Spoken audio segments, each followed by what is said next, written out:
सर के 6 गोली छाती मेरे हाल हो जाए तो वो गीत दुल्हन होके के चाहे जे देश के प्रधानमंत्री बा भारत के जे पूरा भार लगे चलता हमारे बड़े भाई के जे गीत गा देला समझ के टुनटुन यादव यदि चूंकि नहीं है भोजपुरी का सितारा है। एक बार पुनः हाल हो जाए हाल हो गए ये मिजाज है ऋतिक यहाँ करंट आता है जैसे दूध दही से देह में फायदा होला। जादव जी का लड़का है जान रंगदारे खातिर पैदा होला। एक बार जोरदार ताली आप लोग बजा देंगे। व्यास जी ये तो इम्प्रेशन है आपका। रामसर भाई लोग आएंगे बोलेंगे हर बात की चर्चा। मोबाइल का देखते हो यार मैं पढ़ के नहीं बोलता हूँ। बस हो गुल का ये चोरी ना हो कहीं सब कंप्लीट बा। बस सवेरे के काम हो गुल। अरे यार मैं देख के नहीं बोलता हूँ। टुनटुन यादव को 5 साल से मार्केट में अकेले जिंदा रखे। एक बार जोरदार तालियां बजा सम्मान के साथ। अभी हम लिखनी है बैठल सुन ले बातें जे मर्द जैसन करे उ कहिरे ह अहिर खाती कि बातें जे मर्द जैसन करे उ कहिरे ह। बात सब सुनकर जे देखकर शांत रहे समझ ल कि उ बहिरे ह। और हमनी के शान और स्वाभिमान आदरणीय लालू यादव हमें कि हमनी के शान और स्वाभिमान आदरणीय लालू यादव हमें। और जो 1000 के भीड़ में अपन मुंह चौट के सब भीड़ के मुट्ठी में कर लेवे वह ओरिजिनल हीरे है। अभी लिखनी है तो बुलाई ना आदरणीय व्यास जी। हेलो परीक्षा में जाओगे फेल हो जाओगे। टुनटुन यादव तो विद्यार्थी है वर्ल्ड लेवल। आज के डेट में आपको मालूम होना चाहिए किसके पास खड़े हैं। व्यास जी मुझको मालूम है पीरों में क्लिक क्या करता है। आज के डेट में ये पीरों की सम्मानित जनता रितु बाबू के प्यार में आपको देख रही है तो आपको मालूम होना चाहिए कि क्या गाना मार्केट में भी चल रहा है। मुझको मालूम है काल है भाई प्यार जादव जी आज मांगे लगल। काले भाई प्यार यादव का सबसे बड़ा गाना मेरा यो है ई पड़ा था जाति वीर के हटे सिस्टम है जब अरे की पड़ा था जाति वीर के हटे आई परा परा हटे। हमनी के समाज में हमनी के व्यादर में गो पूजा होला कृष्ण भगवान के। और जीतू भैया के सौजन्य से हो सके तो हम अगला साल आए तार लोग के। हाँ जीतू जी नेता क्रांतिवीर हैं। जीतू यादव क्या बात है वीरों का फिरो हो। हरि की पूजा हो खेला तो ढोलिया के संगे गोबर धन गैया के चढ़ावा हो तो पूरी खीर के हटे ई परा परा के हटे। बिहार में हमारा पोजीशन कुछ भी हो लेकिन जलवा हमारा कायम रहेगा।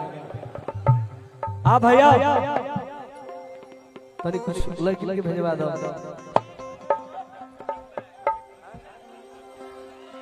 हरि की जबरी न चाहेला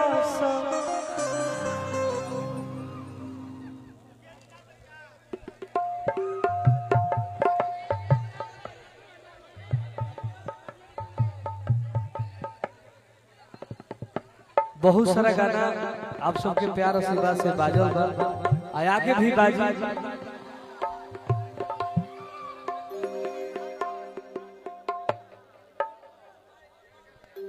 हरि की हई जादव जी के लइका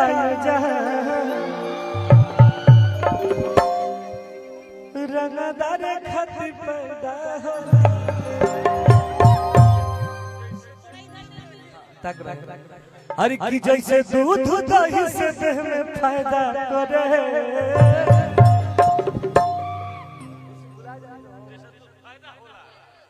कि जैसे दूध दही से देह में फायदा होला। हई जादव जी के लइका आओ तो भैया हर रंगदार खातिर पैदा होला। हई जादव जी के लइका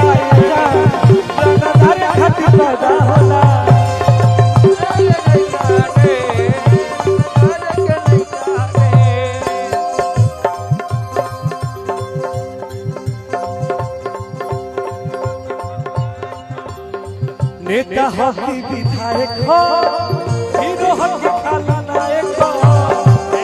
थोड़ा सा हमरा के अरविंद भैया के देखे ना, अरविंद भैया के हेलो। और देखो पियरो के अरविंद भैया भाई आदमी हट जन तब ना कुछ लौकता का करबो भैया, सभे लोग अपन बा। हरि की तू ही दूध के धोवल रहा, हम के सदा दे रहता। अरे बानी खराब तहरा त खराब रहेदा।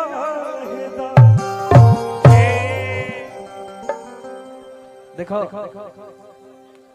भाई हमारे सभी लोग मुंड में बा, और मुंड वाला गाना बजाना हो। थोड़ा सा हमरा के म्यूजिशियन से पावर ले ले बदलो। माइक धर लेता हम खुदे, टावर और पावर दोनों हमारा भरिया जा, लेकिन थोड़ा सा भाई मुझे रिदम चाहिए।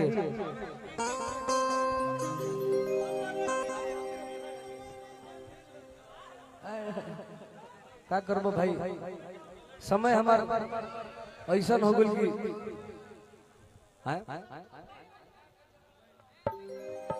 ऋषि जी।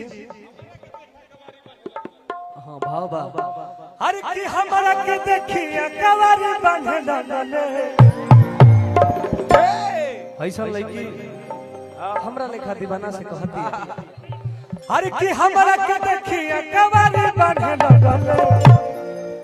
जीतू भैया हर तो काल है भई प्यार जादो जी अजमाना। ए भैया भैया भैया भैया हेलो हेलो हेलो। और देखिए हमारे माननीय मुखिया जी शिवपुर के वर्तमान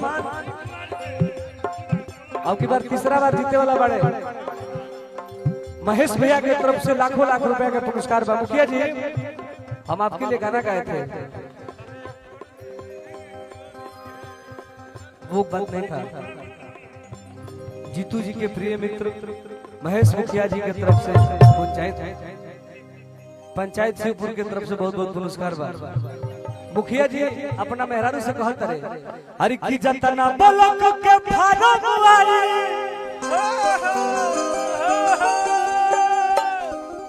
हर किते ही करी है अरे पगली हम बेरोजगार बनी तो का हो गए। अगर गलती से एको बार साता आ गई तो पूरा पंचायत तोरा के लिख दे हम। ए राजा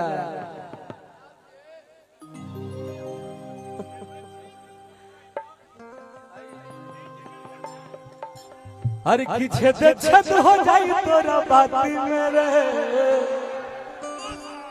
और देखिए हमारे पीरो के हीरो आदरणीय जीतू भैया की तरफ से बोरा भर के रुपया के पुरस्कार मिला था। भैया रे बचा के ए डांडी भैया हर की जतना बलक के फारम आई अते ही करी है साहिब रे। धन है शिवपुर पंचायत के किंग। और देखिए हमारे बालू माफिया हर की रात भर गवाई बुरे टुनटुनावा आहोई पियरो के रंगदा। ना ना देखो जीवन में हम जना जगह पे बानी लो भाई और सही राजा बानी लो। आज के दौर में आपके भाई के पास किसी चीज की कमी नहीं है। और मैं किसी का नाम क्यों रखूं भाई, सिस्टम हाँ कोई भी हो अपना जीतू भैया का नाम ले। हाँ हर की जतना बलक के फारम आई तेही करी है साइन रे। हाथों में दो ना हमारे हाथों में दो। ए अरविंद भैया वाह हेलो। हाँ कबे सिस्टम हाँ सिस्टम का थोड़ा सा देखो भैया। नौजवान भाइयों ने मुझे इतना जबरदस्त तरीका से मोहब्बत दिया। वाह भैया जी वाह। और जिला के जितने भी हमारे गार्जियन हेलो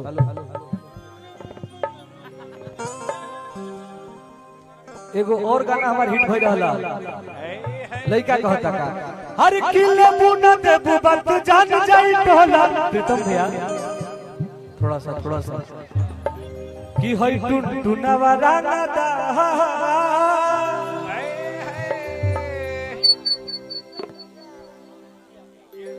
आदरणीय प्रीतम भैया मुखिया जी और रंजीत भैया मुखिया जी आज के दौर के वर्तमान मुखिया है।